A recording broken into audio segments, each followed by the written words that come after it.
لا حول ولا قوة إلا بالله العلي العظيم. أعوذ بالله السميع العليم من الشيطان اللعين الرجيم.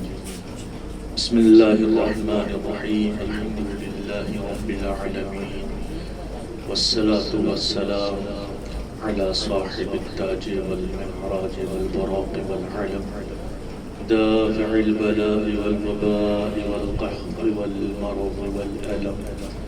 اسمه مكتوب مرفوع منقوش منور معطر مطهر في البيت والحرم. شمس الضحى بدر الدجى صدر العلا كهف الورى مصباح الظلم. جميل الشيء والشفيع الإمام الله عاصمه والبراق مركبه. سدرة المنتهى مقامه قاب قوسين سيد المرسلين ورحمة للعاشقين مولانا ومولى الكونين. جد الحسن والحسين محبوب رب المشرقين والمغربين أبي القاسم محمد. اللهم صل على محمد وآل محمد وعلى أهل بيته الطيبين الطاهرين المعصومين المظلومين المنتخبين المنتجبين وغر الميامين الذين أذهب الله عنهم الرجس وطهرهم تطهيرا. اللهم صل على محمد وآل محمد. ولعنة الدائمة الباقية على أعدائهم وغاصب حقوقهم ومنكر فضائلهم ومصائبهم وشجاعتهم وسخاوتهم وطهارتهم وولايتهم وجلالتهم وعظمتهم وعطشهم أجمعين من يومنا هذا إلى قيام يوم الدين.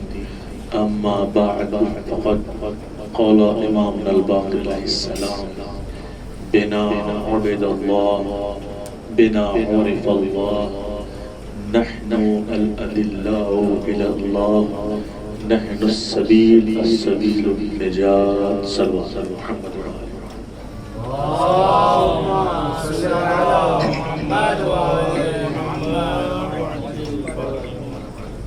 محترم اور معزز سامعین کرام،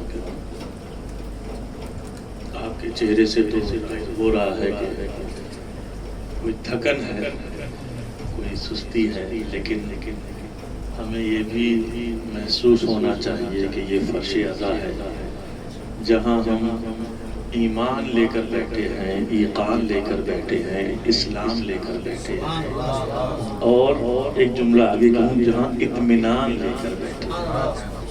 تو لہٰذا جب جذبہ ہو ایمان کا، اسلام کا، ایقان کا، اطمینان کا، کیونکہ ہم کسی اہل غیرے کے ماننے والے نہیں ہیں، ان کے ماننے والے ہیں جنہیں قرآن نفس مطمئنہ کہا.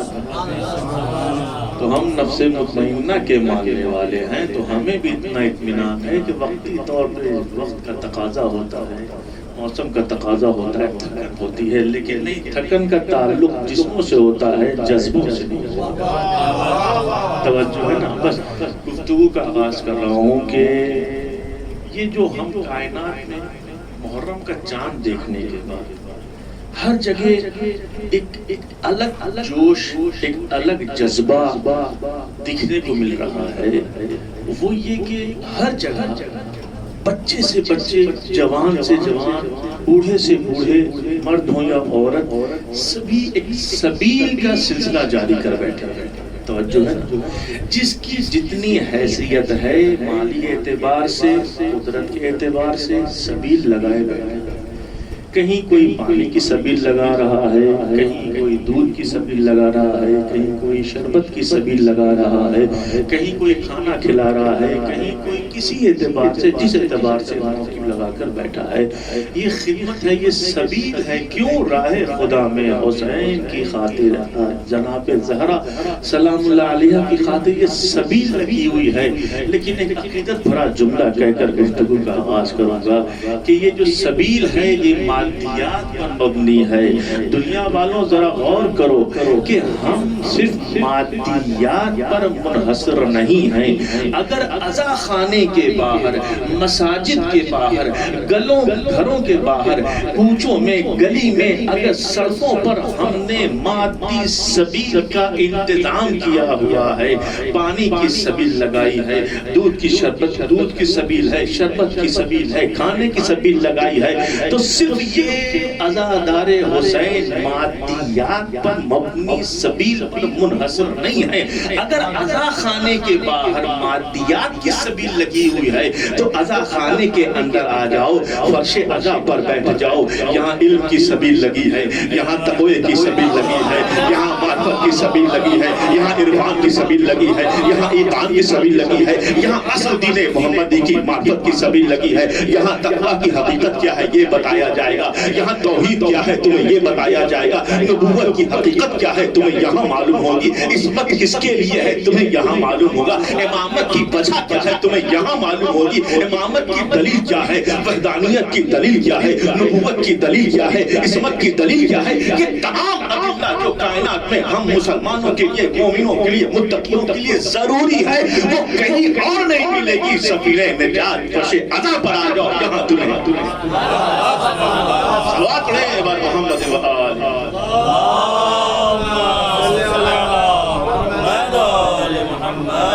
یہ وہ فرش ہے۔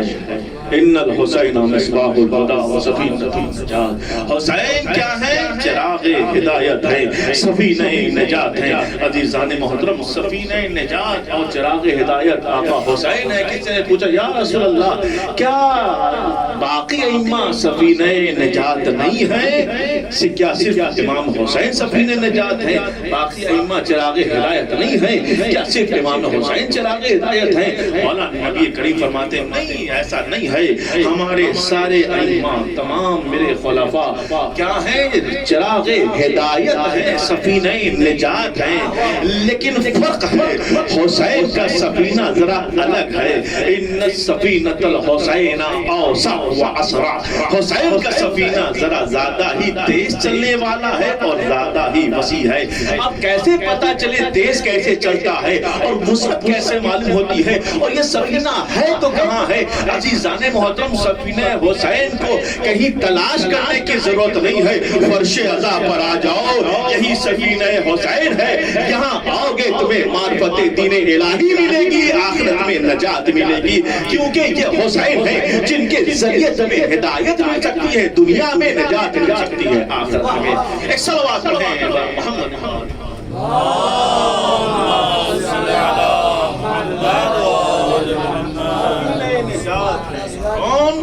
اہل بیت اطہار علیہ السلام، لہذا دوسری جگہ ارشاد فرمایا اِنَّا مَثَلُ أَهْلِ بَيْتِي كَسَفِينَةِ نوح، کہ یہ اہل بیت کون ہے؟ نوح کی کشتی کے مثل ہے۔ فَمَن تَمَسَّكَ فَهَدَىٰ، بس جس نے اس سفینے سے تمسک اختیار کیا وہ کیا ہو گیا؟ ہدایت پا گیا۔ وَمَن تَخَلَّفَ عَنْهَا فَغَرَقَ، اور جو اس سے منحرف ہوا وہ کیا ہوا؟ غرق ہوا۔ عزیزان محترم، یہاں پر ایک فکری مرحلہ ہے، سوال کرنا چاہتا ہوں، اور کیونکہ یہ آپ کے لیے گفتگو نہیں ہے، آپ افاضل ہیں، بزرگ ہیں، طلبہ ہیں، یہ پہلے میرے اپنے نفس کے لیے ہے اور دوسرے جو دیکھنے والے ان کے لیے، آپ کے لیے نہیں ہے۔ چونکہ مرحلہ فکریہ ہے کہ عام طور سے اس حدیث کو، اور جو پہلے حدیث میں نے پڑھی سفینہ نوح والی حدیث اور مصباح الہدی اور سفینہ النجات والی حدیث، یہ دونوں حدیث پڑھ کے لوگ ایک فرقہ ہے، تو جو چاہتا ہوں آپ سمجھ جائیں گے جہاں میں لے جانا چاہوں، ایک فرقہ ہے جو اس کا ایک مس یوز کرتا ہے۔ وہ مس یوز کیا ہوتا ہے؟ وہ کہتا ہے کہ جب حسین سفینہ نجات ہے اور اہل بیت سفینہ نجات ہیں تو بس حسین حسین کرو، علی علی کرو، باقی پورے دین سے کوئی تعلق ہو نہ ہو ہم نجات پا جائیں گے۔ یہ جو ایک فکر ہے، اس فکر کی طرف توجہ چاہیے کہ جب رسول کائنات نے امام حسین کو کشتی نجات سے تشبیہ دی اور اہل بیت کو سفینہ نوح سے تشبیہ دی، تو تشبیہ کی اصل وجہ کیا ہے؟ بہت سارے معنی اور مفاہیم ثابت سامنے آتے ہیں۔ آپ غور کریں کہ مثلا سامنے سے سیلاب آ رہا ہے، طوفان آ رہا ہے، اور کشتی بھی آپ کے پاس سامنے کھڑی ہے، لیکن آپ کشتی پر سوار نہ ہو بلکہ صرف کشتی کی تعریف کریں کہ واہ کیا خوبصورت کشتی ہے، کیا خوبصورت سفینہ ہے، کیا مضبوط سفینہ ہے، کیا اس پر جو تحریر لکھی ہوئی ہے کتنی خوبصورت، یعنی خوشخط تحریر اس کے اوپر ہے، اس میں جو لوہا لگا ہوا ہے کیا مضبوط لوہا لگا ہوا ہے، یہ جتنے بھی اوصاف آپ سفینہ کے کشتی کے بیان کرتے چلے جائیں گے، کشتی کی تعریف تو ہوتی چلی جائے گی، لیکن اگر آپ یہ چاہیں گے کہ اس آنے والے سیلاب و فیضان سے بچ جائیں تو نہیں بچ سکتے۔ کیوں؟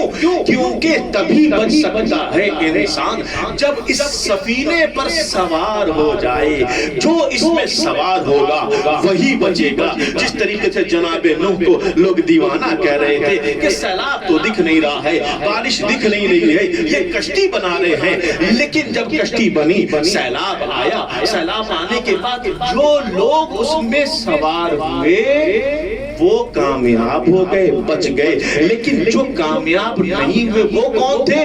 جنہوں نے اپنے آپ کو اس سفینے سے انحراف کر لیا، دور رکھا، سوار نہیں ہوئے۔ تو کہنے کا مقصد یہ ہے کہ تنہا سفینے کی تعریف کافی نہیں ہے، تنہا سفینے کو دیکھ کر اس کی مدح سرائی کرنا کافی نہیں ہے، بلکہ کمال اور نجات کا سبب تب بنے گا جب آپ اور ہم اس کشتی پر سوار ہوں گے۔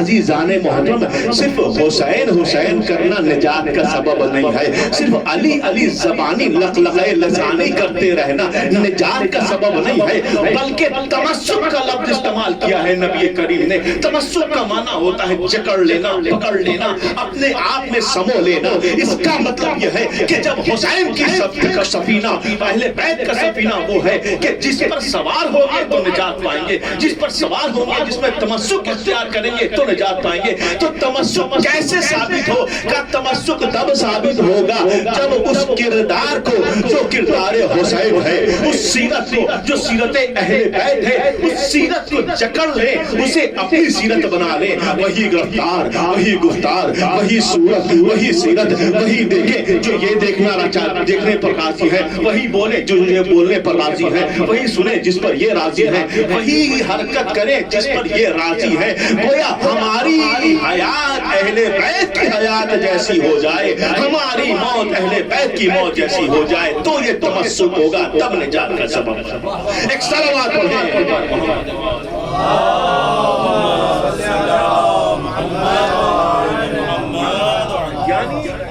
صرف مدح سرائی کرنا یہ ان لوگوں کے لیے ہے کہ دیکھیں عقیدہ اور عمل دو چیزیں ضروری ہیں، لازمی۔ صرف عمل کافی بھی نہیں ہے، صرف عقیدہ بھی کافی نہیں ہے۔ عزیزان محترم، کیونکہ اہل بیت وہ ہیں جن سے تمسک، جن کی معرفت ہمیں اصل دین الہی کی معرفت کرتی ہے، عبادت کی حقیقت کو آشکار کرتی ہے، اللہ کے وجود کی دلیل ہے اہل بیت اطہار علیہ السلام۔ یہ میرے جملے نہیں ہیں، خود پانچ امام نے فرمایا، جس کو میں نے گفتگو کے آغاز میں یہ شرف حاصل کیا ہے، بیان کیا ہے حدیث، جس میں فرماتے مولا بنا عرف اللہ، ہم اہل بیت وہ ہیں کہ جن کی وجہ سے اللہ پہچانا، بنا عبید اللہ، ہماری وجہ سے، ہماری معرفت کی وجہ سے اللہ کی عبادت ہو رہی ہے۔ نحنو الادلہ، ہم دلیل ہیں اللہ، اللہ کے وجود پر دلیل ہے۔ یہ پورا ایک فقرہ اپنے آپ میں ایک مکمل تفسیر اور مجالس رکھتا ہے، لیکن سمیٹ رہا ہوں گفتگو کو۔ نحنو السبیل، ہم سبیل ہیں۔ کون سی سبیل؟ السبیل النجات، نجات کی سبیل ہے۔ عزیزان محترم، اہل بیت نجات کی سبیل ہے۔ نجات کا معنی کیا ہوتا ہے؟ کیا نجات ضروری ہے ہمارے لیے؟ نجات کیوں ضروری ہے؟ نجات کا معنی کیا ہے؟ اگر سمجھنا چاہتے ہیں تو پھر چلیں اپنے طالب علمی کے اعتبار سے وہ ترتیب جو ہوتی ہے کہ پہلے ہم لفظ کے معنی کو سمجھیں، پھر معنی و مفاہیم کو سمجھنے کے بعد اس کی حقیقت میں اتریں۔ تو نجات کا معنی کیا ہے؟ نجات کا معنی یہ ہے کہ انسان خود ہلاکت اور خسارے سے اور شر سے بچا، یہ نجات ہے۔ اور ہلاک کیا ہے اس کے مقابل میں؟ یعنی خود کو ہلاکت میں ڈالنا، خود کو شر میں ڈالنا، خود کو خسارے میں ڈالنا، خود کو نقصان میں ڈالنا، یہ ہلاکت۔ قرآن نے ہمیں حکم دیا ہے کہ خود کو ہلاکت سے بچاؤ اور خود کو نجات دو۔ نبی نے بھی پیغام دے دیا کہ خود کو نجات دو۔ اگر اور آسان کرتا ہوں، یہ تو لغوی معنی ہو گیا کہ نجات کا معنی یہ ہے خود کو ہلاکت، شر اور نقصان سے بچانا، لیکن اصطلاحی معنی یہ ہے کہ جس میں کہ شریعت محمدی پر اس طریقے سے عمل کرنا کہ جیسے امتثال ثابت ہو جائے یہ نجات کا سبب ہے، اور اس کی خلاف ورزی کرنا یہ ہلاکت کا سبب ہے۔ یہ شریعت اسلامی میں کی اصطلاح میں۔ لیکن اگر اور دوسرے طریقے سمجھانے کی کوشش کروں، بات واضح کروں، نجات کا معنی یہ ہے کہ حیات ابدی کی طرف منتقل ہونا۔ کون سی حیات ابدی؟ دو حیات ابدی ہیں، ایک حیات ابدی جنتی ہے اور ایک حیات ابدی جہنمی ہے۔ جہنم کی حیات ابدی ان کے لیے ہے جو ہلاک ہو رہے ہیں، اور جنت کی حیات ابدی ان کے لیے ہے جو نجات پا رہے ہیں۔ اب دنیا فیصلہ کر لے، اپنا دامن دیکھ لے، اپنا کردار دیکھ لے، اپنی سیرت دیکھ لے، اپنے افعال کو دیکھ لے، اپنے اقوال کو دیکھ لے، اپنے ان امور کو دیکھ لے کہ جن امور کو اللہ نے واجب قرار دیا ہے کیا اس پر وہ کھرا اتر رہا ہے یا نہیں اتر رہا ہے۔ ان کردار کو دیکھ لے کہ جس کردار کو اللہ نے ہمیں واجب قرار دیا ہے اس پر ہم آ رہے ہیں یا نہیں آ رہے ہیں۔ اگر کھرے اتر رہے ہیں تو ہمیں نجات مل رہی ہے، جنت والی ابدی حیات مل رہی ہے، اور اگر ہم اس پر کھرے نہیں اتر رہے ہیں تو یقیناً کہیں نہ کہیں کوئی کمی ہے۔ اگر کمی ہے اور اقرار ہے تو باب توبہ مفتوح ہے، توبہ کر کے پھر اس طرف آ جاؤ۔ اسی لیے فرش عزا بچھا ہے۔ عزیزان محترم، کیوں فرق یہی ہے؟ سفینہ نجات کون ہے؟ حسین ہے۔ یہ فرش عزا اسی لیے ہے کہ اگر بھٹک رہے ہو، گناہ ہو رہا ہے، توبہ کرو، فرش عزا پر آ جاؤ، کیونکہ کافر ہو، مشرک ہو، اسے مسجد میں جانا الاؤ نہیں ہے، وہ نہیں جاتا کیونکہ کشتی مسجد منحصر ہے، محدود ہے۔ توجہ چاہ رہا ہوں، لیکن کشتی حسین وسیع ہے کس طریقے سے کہ مسجد میں مشرک نہیں جا سکتا، کافر نہیں جا سکتا، لیکن عزا خانے میں کافر بھی آ سکتا ہے، مشرک بھی آ سکتا ہے، مومن بھی ہو، مسلم بھی ہو، جو بھی آ جائے، کیونکہ جب یہاں آئے گا اگر گمراہ ہے تو حسین کے واسطے سے، حسین کی سبیل سے وہ نجات ہدایت پائے گا، اور ہدایت پا کر مسجد میں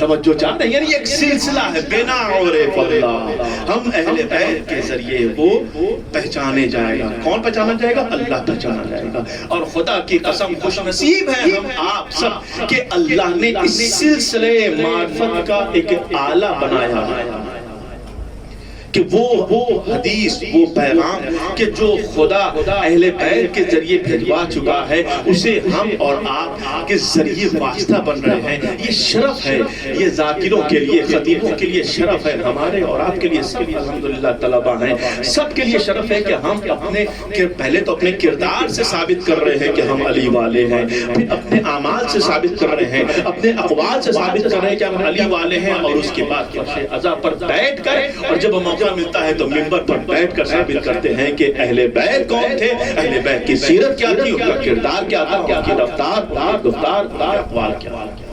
تو الحمدللہ اب جو پہلی چیز یہ کہ واضح کی میں نے کہ نجات کا معنی کیا ہے۔ نجات ضروری ہے، بالکل ضروری ہے۔ اگر نجات ضروری نہیں ہے تو نجات نہ لے آئے، جسے نہیں چاہیے نجات نہ لے، لیکن چیزیں تو ملیں گی۔ آپ ہوتا ہے نا، کہتے ہیں کہ بھائی گروپ بازی نہیں کرنی چاہیے، گروپ بازی ضرور نہیں کرنی چاہیے، لیکن اگر کچھ لوگ بیٹھے ہوں اور اس میں سے کچھ لوگ بیٹھے ہوں اور اس میں سے کچھ لوگ الگ کھڑے ہو جائیں تو آپ گروپ بنائیں نہ بنائیں، وہ گروپ خود بخود بن جاتا ہے۔ توجہ چاہ رہے ہیں؟ توجہ ہے؟ تو عزیزان محترم، کہنے کا مقصد اگر نجات نہیں چاہ رہے ہیں تو نہ چاہیں، لیکن اس کے مقابل میں ہلاکت ضرور ہے۔ توجہ چاہ رہا ہوں، نجات نہیں لیں گے تو ہلاکت، چونکہ دو ہی چیز ہے شریعت کی نگاہ میں، دو ہی چیز ہیں، ایک ہے نجات اور ایک ہے ہلاکت۔ وہ کیوں نجات ضروری ہے؟ کیونکہ قرآن نے حکم دیا ہے، الذی خلق الموت والحیات لیبلوکم ایکم احسن عملا، کہ اللہ نے موت و حیات کو خلق ہی اسے لی کیا ہے تاکہ وہ تمہارا امتحان لے لے، کس چیز سے؟ احسن عملا، کہ تم میں کون ہے جو سب سے احسن عمل کو انجام دیتا ہے۔ ایک ہے حسن اور ایک ہے احسن۔ عزیزان محترم، ہم آپ بہتر جانتے ہیں کہ اس میں تفضیل کا فرق کیا ہوتا ہے، حسن اور احسن میں فرق کیا ہے۔ اللہ ہم سے حسن کا مطالبہ نہیں کر رہا ہے، احسن کا مطالبہ کر رہا ہے۔ اب یعنی حسن تو ہم پہلے سے ہی پیدا ہوئے ہیں، توجہ چاہ رہے ہیں یعنی توجہ ہے نہیں، یعنی ہم شیعان حیدر کرات جب پیدا ہوئے ہیں تو پہلا حسن تو اللہ نے ہمیں پہلے ہی دے دیا ہے شیعہ پیدا کر کے۔ تو یہ تو نعمت ہمیں فری آف کاسٹ مل چکی ہے کہ ہم حسن کی منزل پر ہیں۔ اب ہم سے مطالبہ یہ ہے احسن عملا، تو ہم وہ ہیں کہ جو عمل کو حسین سے حسین ترین، حسین تر اور حسین تر سے حسین ترین بنائیں گے، تب جا کر ہم احسن العمل کے مصداق بن جائیں گے۔ لیکن عزیزان محترم، اب عقیدت بھرا ایک جملہ کہوں کہ ہم وہ ہیں کہ جو پوری زندگی کوشش کرتے چلے جائیں گے، اپنے کردار کو سنوارتے چلے جائیں گے، اپنے گفتار، اپنے قول کو، اپنے عمل کو سنوارتے چلے جائیں گے، تب کہیں جا کر احسن کی منزل پر پہنچیں گے۔ عزیزان محترم، ہم جب کریں گے تو احسن کی منزل پر پہنچیں گے، لیکن قربان ہو جاؤں اہل بیت اطہار علیہ السلام پر، قربان ہو جاؤں ذات رسالت پر، کہ جو کریں گے تو احسن نہیں ہوں گے، وہ احسن تھے تو انہیں خلق کیا تاکہ کائنات خلق ہو جائے۔ جملے کی قدر کیجئے گا کہ وہ کریں، علم الہی ہے، علم الہی اور علم بشر میں یہی فرق ہے۔ ہمارا علم وہ ہے جو تغیرات کی بنیاد پر تواتر اور تطور پاتا ہے۔ توجہ چاہتا ہوں، جب ہم جزئیات میں ڈھلتے چلے جاتے ہیں تو جیسے جیسے جزئیات میں گھستے جائیں گے معرفت بڑھتی چلی جائے گی۔ اللہ کا علم ایسا نہیں ہے کہ وہ جزئیات کی معرفت کرتے کرتے علم بڑھتا چلا جا رہا ہے، ہماری طرح نہیں، بلکہ فرق ہے کہ ہمارا علم تغیرات کی بنیاد پر ہوتا ہے اور اللہ کا علم، ہم عالم التغیرات، اللہ عالم التغیرات ہے، ہم تغیرات کی بنیاد پر عالم ہیں۔ توجہ ہے نا، ہم تغیرات کی بنیاد پر عالم بنتے ہیں، اللہ عالم التغیرات ہے۔ وہ دیکھ رہا تھا کردار رسالت کو، وہ دیکھ رہا تھا سیرت اہل بیت کو، لہذا اس نے بنا کر بھیجا، ایسا نور بنایا کہ جس کے لیے ارشاد فرمایا لا کلمہ خلقت الافلاک، اے میرے رسول اگر آپ کو خلق کرنا مقصود نہ ہوتا تو میں کائنات کو خلق نہ کرتا۔ تو ہم وہ ہیں کہ جو خلق ہوتے ہیں احسن عمل کے لیے، اہل بیت وہ ہیں کہ جو احسن العمل کے پیکر تھے، لہذا اللہ نے انہیں خلق کیا ہے۔ ہم وہ ہیں جو نجات پانے کے لیے پیدا ہوئے ہیں، اہل بیت وہ ہیں جو نجات دینے کے لیے پیدا ہوئے ہیں۔ ہم وہ ہیں جو نماز پڑھنے کے لیے پیدا ہوئے ہیں، اہل بیت وہ ہیں جو نماز کا طریقہ سکھانے کے لیے پیدا ہوئے ہیں۔ ہم وہ ہیں جو اصول دین پر دلیل مانگنے کے لیے پیدا ہوئے ہیں، اہل بیت وہ ہیں جو اصول دین کی دلیل دینے کے لیے پیدا ہوئے ہیں۔ ہم وہ ہیں جو ہدایت لینے کے لیے پیدا ہوئے ہیں، اہل بیت وہ ہیں جو ہدایت دینے کے لیے پیدا ہوئے ہیں۔ تو یہ فرق ہے ان میں اور ان میں۔ ایک مرتبہ صلوات پڑھے بات کریں،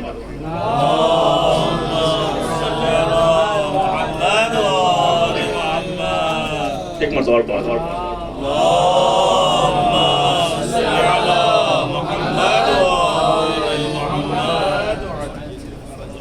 تو عزیزان محترم فرق ہے، ہم احسن عمل کے لیے کرتے ہیں اور اہل بیت اطہار علیہ السلام کا وجود آپ کہیں کہ یہاں پہ ایک علمی کمزوری سامنے آ رہی ہے میری، جو آپ طلبہ ہیں اشکال کر سکتے ہیں۔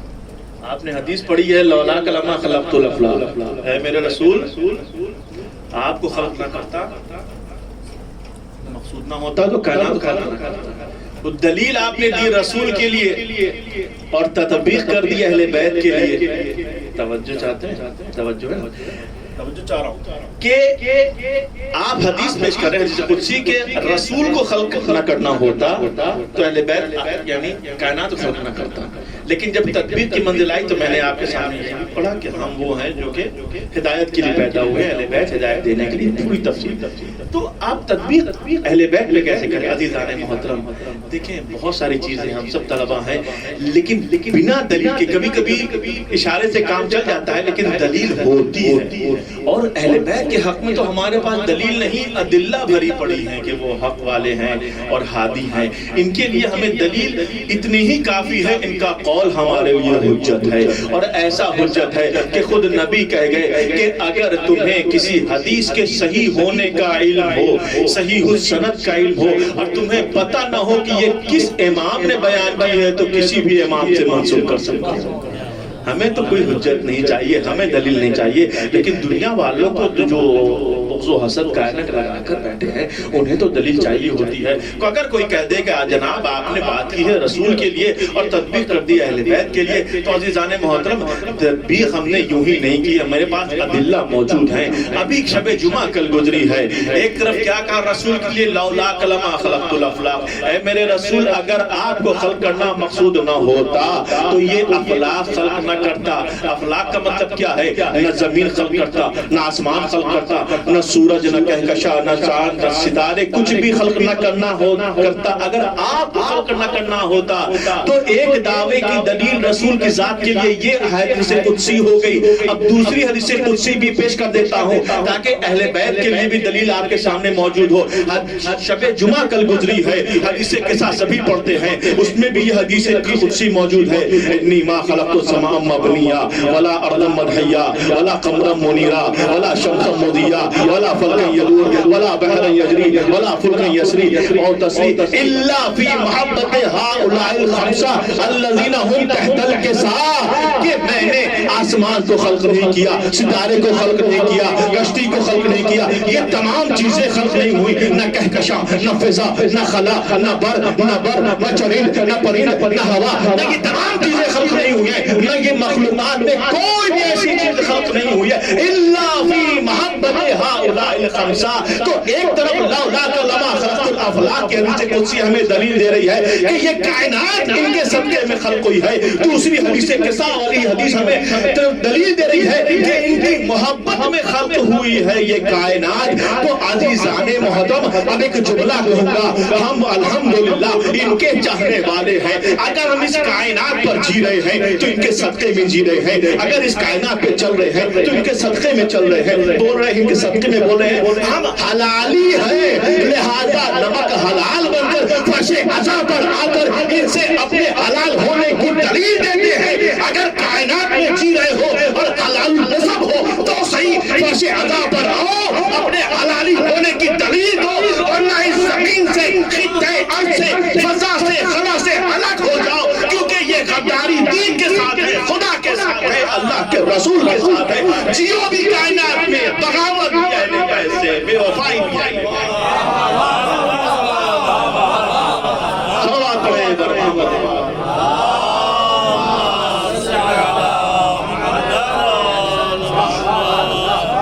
بے وفائی بھی اہل بیت سے۔ عزیزان محترم یہ کردار کون دینے والے ہیں ہمیں جینے کا سلیقہ طریقہ؟ ہمارے ایک چیز یہ دین اسلام جہاں بیت الخلا کے احکام تک اللہ نے ہمیں بتائے، کن کے واسطے سے؟ یعنی کمال کی بات، رسول وہ کہ جو بیت الخلا کے احکام تک ہمیں پہنچا جائے، وہ اپنے بعد اپنا خلیفہ ہی مقرر نہ کرے اور یہ کہہ دے کہ تم لوگ اپنے اعتبار سے معین کر دینا.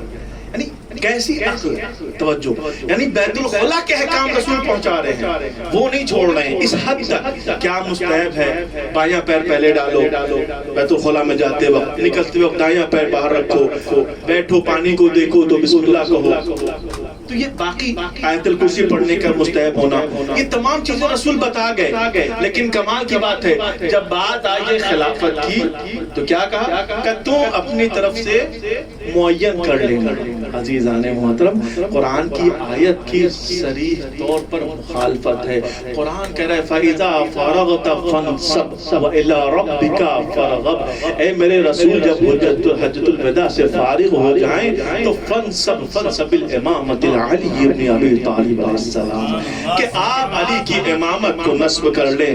عزیزان محترم, اللہ کی معرفت تبھی حاصل ہو سکتی ہے جب نبی کی حقیقی معرفت حاصل ہو سکے, اور نبی کی حقیقی معرفت تبھی حاصل ہو سکتی ہے جب علی کی ولایت کی معرفت ہو سکے. عزیزان محترم, کیوں توجہ چاہتا ہوں, بس آخری بات کہوں گا, گفتگو تمام کروں گا, کیونکہ یہ وہ لوگ ہیں کہ جنہوں نے خود کو بھی پہچنوایا ہے. توجہ چاہتا ہوں, ممدوح کے حوالے سے بھی خود ایک فقرہ کہنے جا رہا ہوں کہ خود انہوں نے بھی پہچنوایا ہے خود کو. خدا نے کیا کہا, کنتو کنزن مخفیہ. توجہ چاہتا ہوں, لفظ کنتو پر توجہ چاہتا ہوں, کنتو کنزن مخفیہ فاحببت ان اعرف فخلقت الخلق. میں چھپا ہوا خزانہ تھا, میں نے چاہا کہ میں پہچانا جاؤں تو میں نے ایک مخلوق کو خلق کیا. وہ مخلوق کوئی اور نہیں, رسول اور آل رسول تھے کہ جن کی وجہ سے خدا نے خود کو پہچانا, چھپا ہوا خزانہ ظاہر کیا. عزیزان محترم, سمجھ سکتے ہیں اہل بیت کون ہے؟ اہل بیت کی عظمت یہ ہے کہ جو خدا جیسے خزانے کو دنیا پر آشکار کر دے.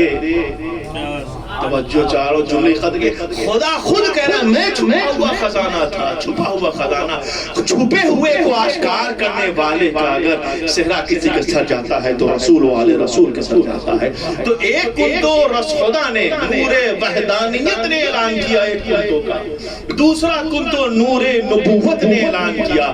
وہ کیا کہا, کنتو نبیًا وآدم بین الماء والطین. میں اس وقت بھی نبی تھا جب آدم آب و گل کے درمیان تھے. تو ایک کنتو کا دعویٰ خدا نے کیا, نور وحدانیت نے کیا, دوسرا کنتو کا دعویٰ نور نبوت نے کیا. اب حق بنتا تھا کہ جو اصل وسیع تھا رسول کا, اصل خلیفہ تھا, بلا فصل جانشین تھا, وہ بھی کنتو کا دعویٰ کرے.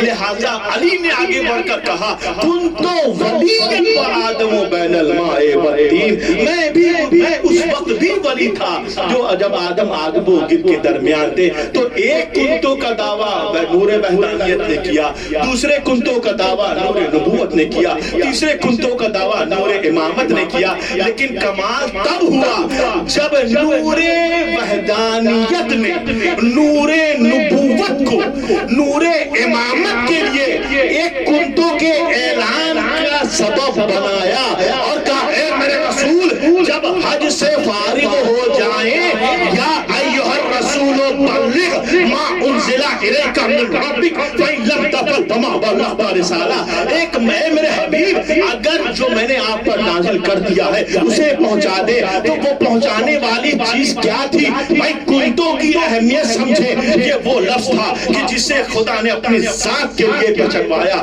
یہ وہ لفظ تھا جسے نور نبوت نے استعمال کیا. یہ وہ لفظ تھا جسے نور امامت نے اپنے استعمال کیا. لیکن ایک کنتو ایسا تھا کہ جس میں یہ تینوں شامل تھے. نور خدا, نور وحدانیت نے حکم دیا نور نبوت کو, نور نبوت نے اعلان کیا نور ولایت کا. کہا من کنتو مولا ہو فہذا علی. جس کا یہ نبی مولا اس کا یہ علی. ایک صلوات پڑھیں.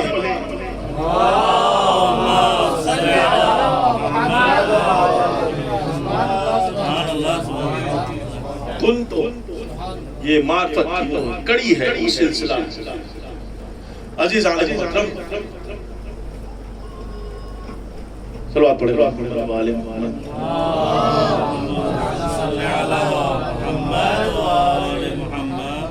وہ کو متوجہ کرنے کے لیے اذان پہلے لگائی گئی. صلوات پڑھیں اور محمد و آل محمد.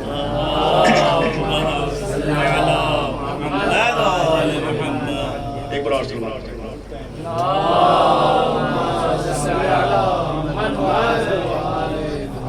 تو عزیزان محترم، گفتگو تمام کی کہ معرفت اگر حاصل ہوگی تو اہل بیت کے در سے، نجات حاصل ہوگی تو اہل بیت کے در سے، ہدایت حاصل ہوگی تو اہل بیت کے در سے، دنیا کی تمام چیزیں، تمام ذرے سے ذرہ، تمام چیزیں دلیل بنتی ہیں وجود باری تعالیٰ پر۔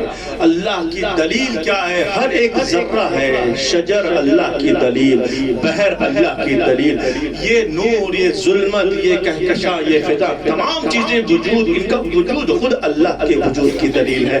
لیکن اگر تمام دلیلوں میں سب سے عظیم دلیل اگر کوئی ہے تو نحنو الادلاء، ہم اہل بیت اللہ کے لیے دلیل ہے۔ عزیزان محترم، اگر دلیل سے ہی نفرت ہو، دلیل سے ہی بغاوت ہو تو حقیقت کہاں سمجھ میں آئے گی؟ کربلا کا واقعہ یوں ہی نمودار نہیں ہوا، یہ کربلا اسی لیے واقع ہوئی ہے کیونکہ دلیل الہی سے بغاوت کا نتیجہ۔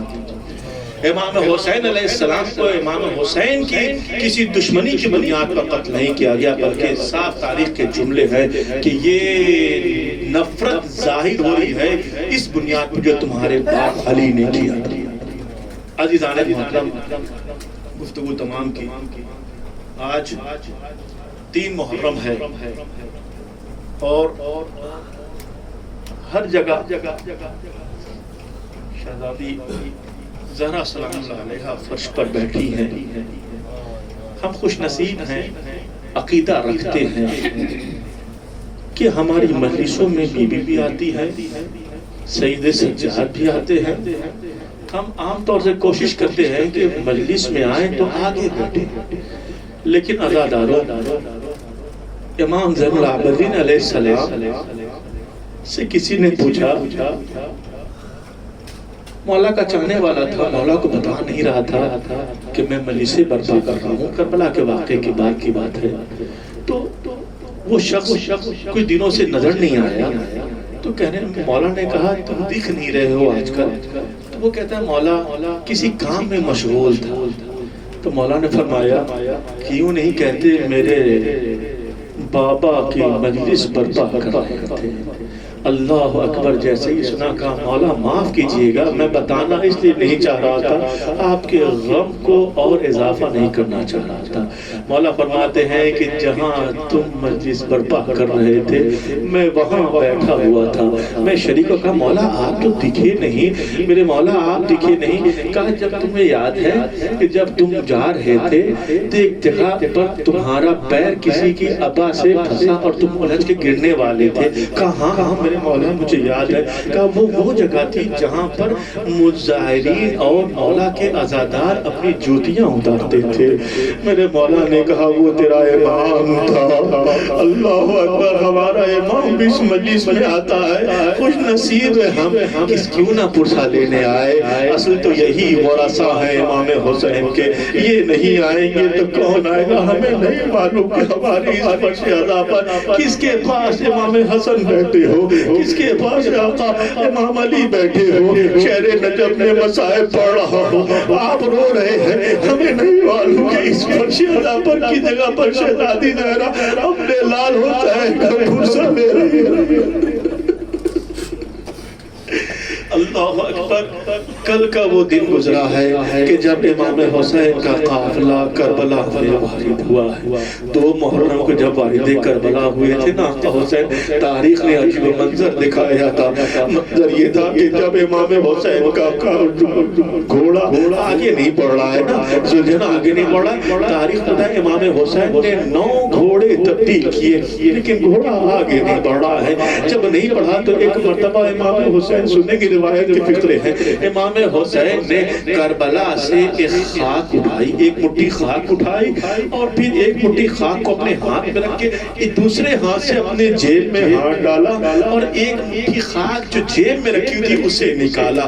دونوں کو غور سے دیکھا، غور سے دیکھنے کے بعد جب دونوں کی خوشبو ایک تھی، دونوں کا رنگ ایک تھا، ایک مرتبہ رسول خدا کی طرف رخ کر کہا ہے میرے نانا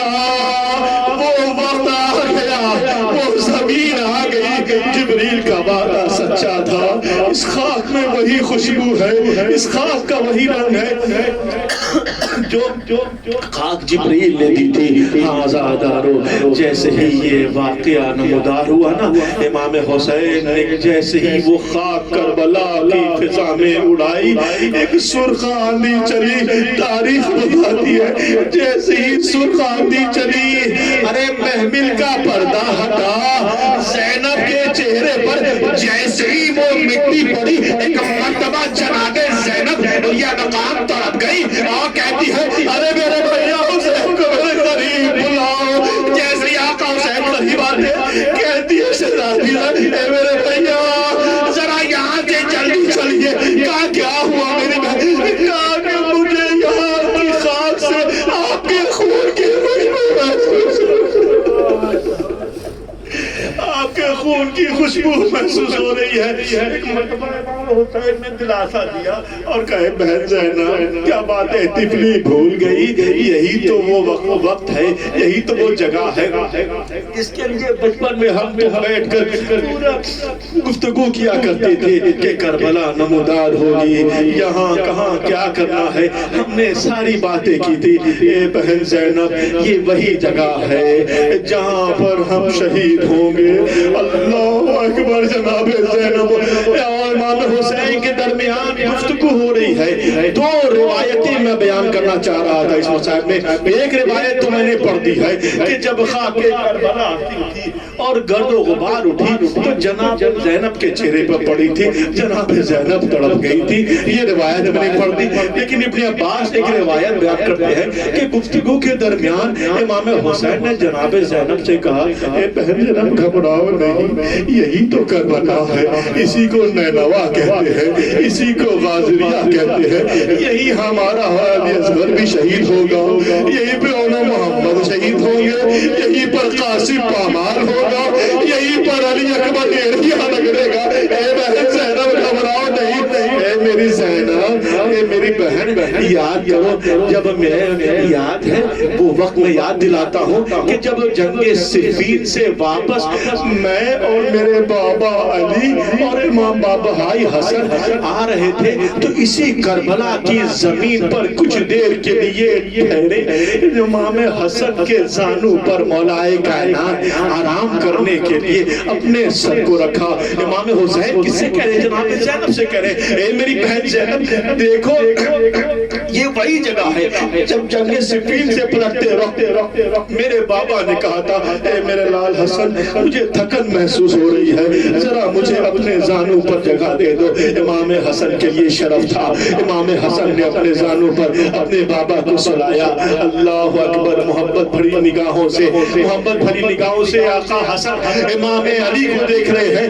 لیکن ایک روایت بیان کے جناب ابن عباس کہتے ہیں کہ اچانک سے امام علی علیہ السلام گھبرا کر اپنی نیند سے اٹھ گئے. جیسے ہی اٹھے رونا شروع کر دیا.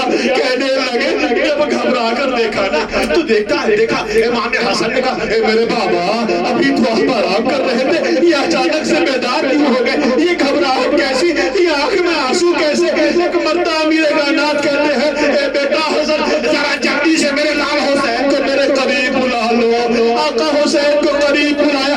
اب جیسے ہی امام حسین کو دیکھا گلے لگا لیا، زور سے رونے لگے. کہا اے میرے بابا یہ کیا ہوا کیوں رو رہے؟ کہا ابھی میں چند لمحے کے لیے آنکھ بند ہوئی تھی، میں نے خواب میں دیکھا یہی کربلا کی زمین ہے، میدان کربلا ہے. ارے خون کا سمندر جاری ہے. میرا لال حسین کبھی خون میں ڈوب رہا ہے، کبھی ابھر رہا ہے اور ایک صدا بلند کر رہا ہے.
پر گھوڑوں کی ٹاپوں سے حسین کا لاشا پامال وسيعلم أي منقلب ينقلب إنا لله